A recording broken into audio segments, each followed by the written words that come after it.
Assalamualaikum warahmatullahi wabarakatuh. Waalaikumsalam warahmatullahi wabarakatuh.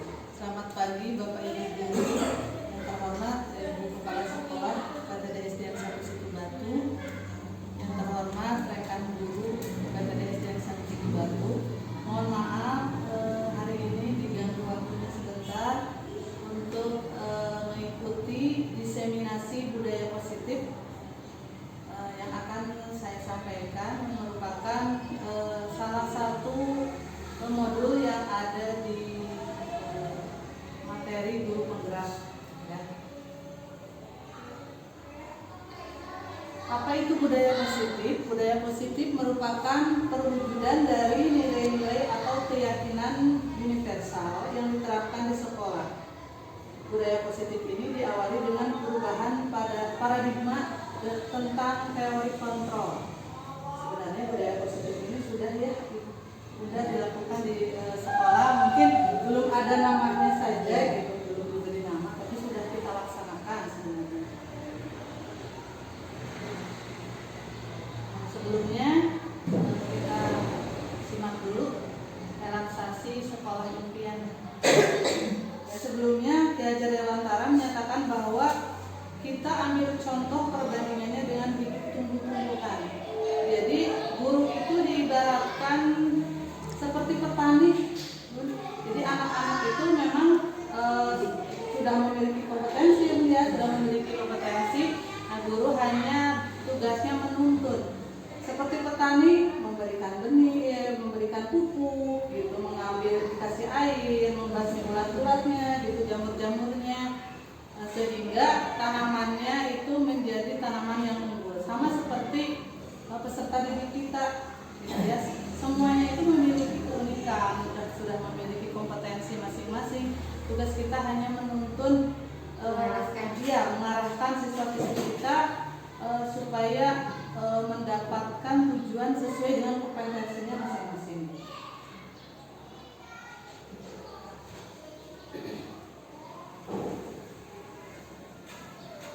Untuk cakupan budaya positif di sekolah terdiri dari disiplin positif dan nilai kebajikan, teori motivasi, hukuman dan penghargaan, restitusi, keyakinan kelas, kebutuhan dasar manusia dan dunia berkualitas, 5 posisi kontrol dan restitusi atau segitiga restitusi. Sebelumnya coba semuanya mengepal tangannya.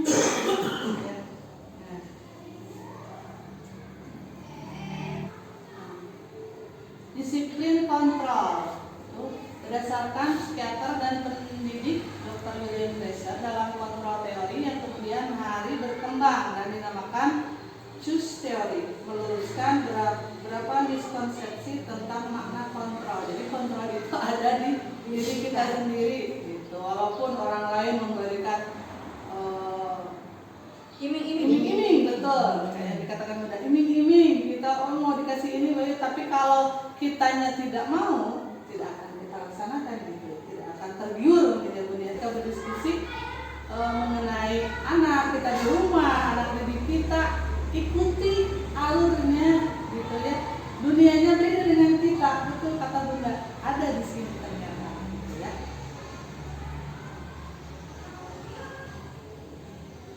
Kemudian nilai-nilai kebajikan. Nilai-nilai kebajikan itu adalah sifat-sifat positif manusia yang merupakan tujuan mulia yang ingin dicapai setiap individu. Setiap individu itu punya nilai-nilai kebajikan gitu ya. Nah, kita hubungkan dengan yang profil pelajar Pancasila ya baik, dengan yang ada di kurikulum Merdeka gitu ya. Beriman, bertakwa kepada Tuhan Yang Maha Esa, dan berakhlak mulia, mandiri, bernalar kritis, berkebinekaan global, bergotong royong dan fair. Ada teori motivasi. Ada 3 motivasi perilaku manusia. Yang pertama, takut ditegur oleh pimpinan, kita rubah nih, jadi pagi datangnya gitu. Itu motivasinya karena takut dihukum, menghindari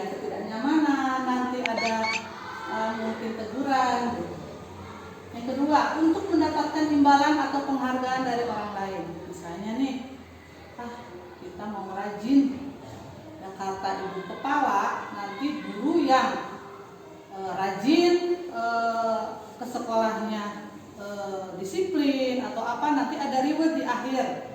Seperti kemarin kita semuanya di akhir pembelajarannya pun ada penghargaan dari ibu kepala sekolah kita.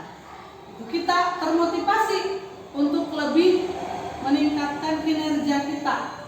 Itu nanti mungkin penghargaannya akan berbeda dengan yang kemarin, tapi itu salah satu motivasi untuk kita mendapatkan imbalan atau penghargaan dari orang lain. Yang ketiga, untuk menjadi orang yang mereka inginkan dan menghargai diri sendiri dengan nilai-nilai yang mereka percaya. Ini yang ketiga. Misalkan kita ini kan pendidik, punya tugas pokoknya mengajar, punya tugas utama sebagai ASN-nya sudah jelas gitu ya.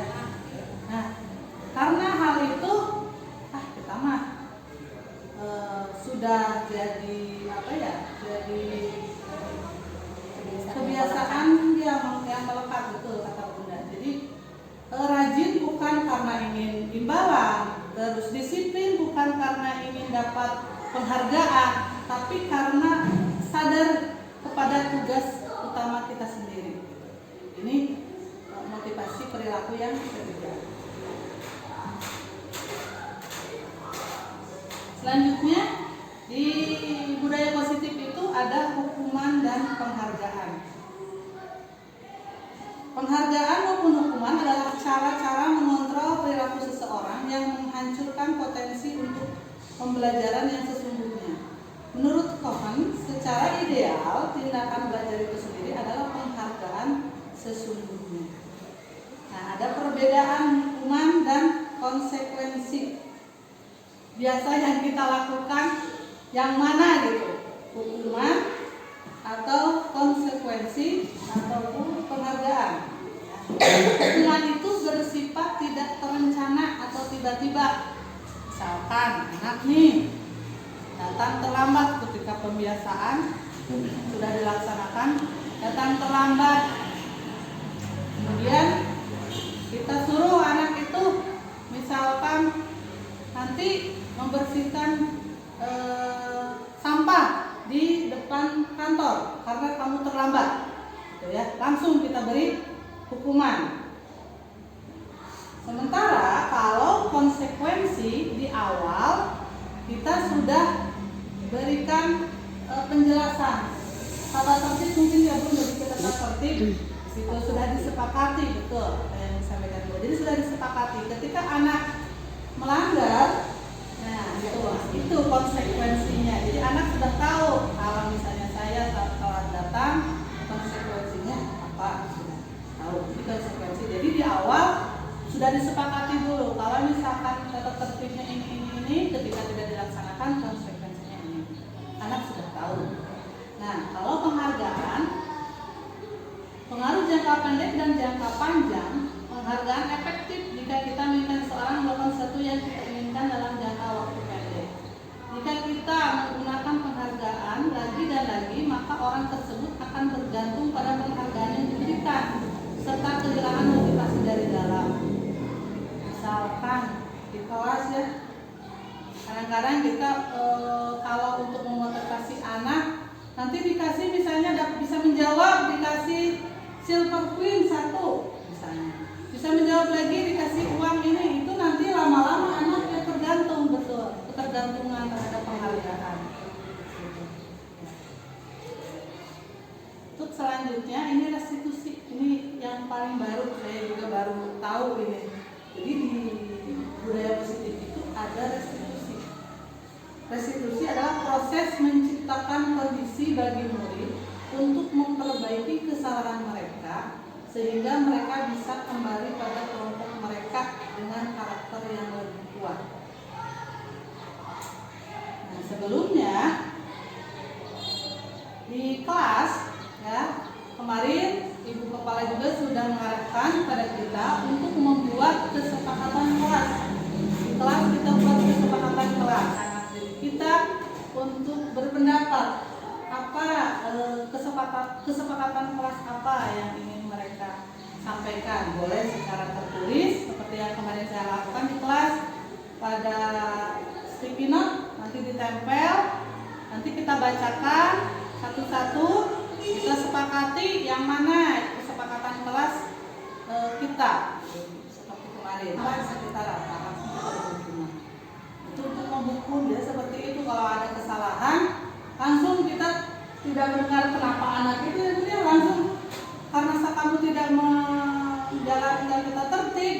Salah satu anak didik kita diberi arahan dulu sama bunda, terus dikasih cerita kalau misalkan kamu tidak melakukan ini nanti akan begini, orang tua akan begini. Dia punya kemarin sudah dilaksanakan sama bunda. Jadi itu salah satunya pun itu posisi kontrol membuat merasa bersalah. Kemudian posisi kontrol teman. Biasanya kalau posisi kontrol ini kita posisinya sebagai teman. Ketika bicara biasanya ada kata kuncinya. Ayolah kita gini. Ya, itu posisi sebagai teman. Kalau untuk pemantau, posisi pemantau ini biasanya kita hanya memberikan arahan, gitu ya, memberikan arahan, kemudian menjelaskan tadi tata tertib yang tadi kita perhatikan, berarti anak tidak melaksanakan kesepakatan kelas ini atau keyakinan kelas ini. Nah, posisi yang terakhir ini sebagai manajer. Nah, untuk posisi kontrol sebagai manajer, dari awal sampai akhir kita diskusi, kita ngobrol dengan anak, kenapa anak bisa melakukan kesalahan itu. Idealnya itu kita sebagai manajer pun di posisi kontrol ini.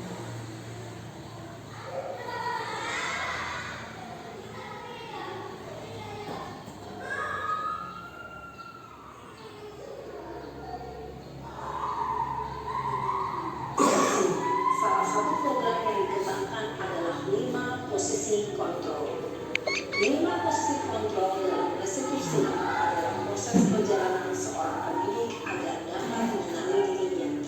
Pada video kali ini, kita akan membahas tentang 5 posisi kontrol yang dikembangkan oleh yang manajer yang idealnya posisi kontrol kita ada di posisi manajer. Jadi di awal kita cari permasalahan dulu betul. Kenapa anak bisa terlambat, terus diajak ngobrol ya alasannya apa, Cari solusi. ya betul, cari solusinya. Alasannya apa, kemudian kita hubungkan dengan keyakinan kelas yang merupakan tindakan yang salah. Apakah yang dilakukannya itu salah atau tidak? Kita hubungkan keyakinan kelas. Kemudian menstabilkan, menanyakan keyakinan kelas, menstabilkan identitas dulu, kemudian validasi tindakan yang salah, kemudian menanyakan keyakinan kelas. Nanti anak sendiri ya tadi ya bunda sendiri mengungkapkan bagaimana cara dia memperbaiki kesalahannya. Jadi bukan kita yang